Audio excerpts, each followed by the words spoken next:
You know, you just raised a point I want to tackle for a second. You said, and you used the words biblical obligation. Mm-hmm.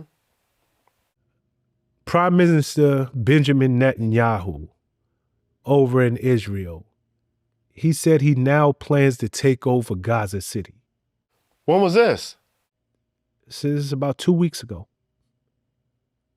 He literally plans to take over Gaza City. He said this is the only way that he can remove Hamas from planet Earth. The critics, the pundits, the world is like, this is just going to lead to more innocent Palestinian deaths. Yeah. Does he have a point, or is he just, because Israel gets support from everywhere and they lean on biblical obligation? Is he just overreaching, or does he even have a point here? There's no point. No. Like, I don't know. I think this was the plan to begin with, like, since day one, before day one. This was always the plan. And then how do you remove, like, a terrorist? Or what, are they dressed up? Do they have uniforms or something? We tried that in Iraq and Afghanistan. And now the people who were fighting, they're the government of Afghanistan, the Taliban.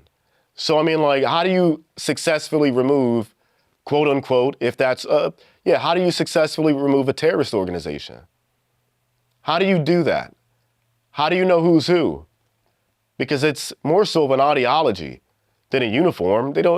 It's an ideology to kill, and you don't know who possesses that ideology. You'd have to kill everybody. And I've been open about that with the war in Iraq and Afghanistan. Like, to win wars like that, you got to do a lot of killing. And we did, but I'm talking on a biblical scale. You got to almost kill everybody. Well, that is essentially his plan. And at that point, what is that called? Genocide. Okay. So maybe we should, I don't know, we should all be comfortable with that then. If that's where we're at in the world, are we comfortable with watching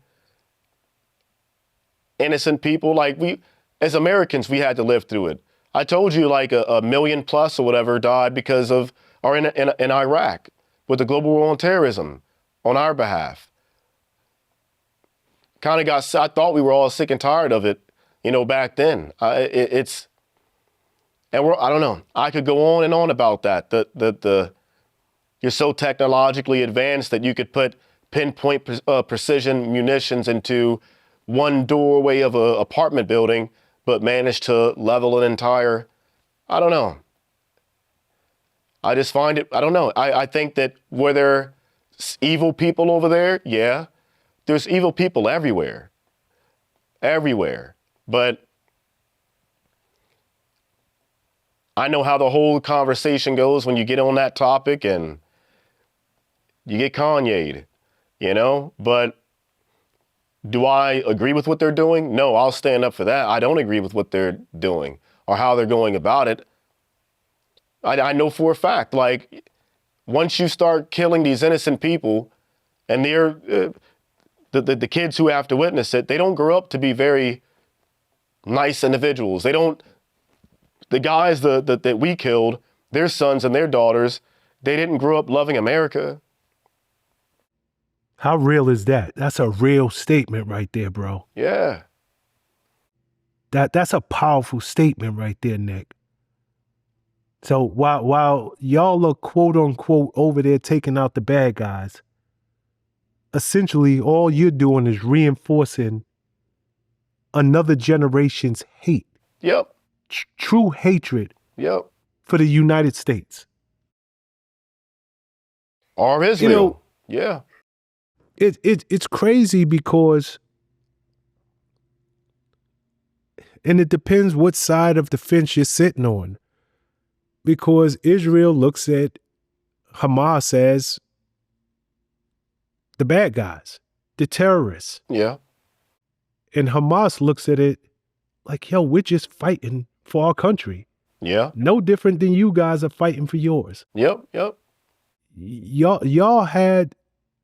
You have your state. This is what we want for our people.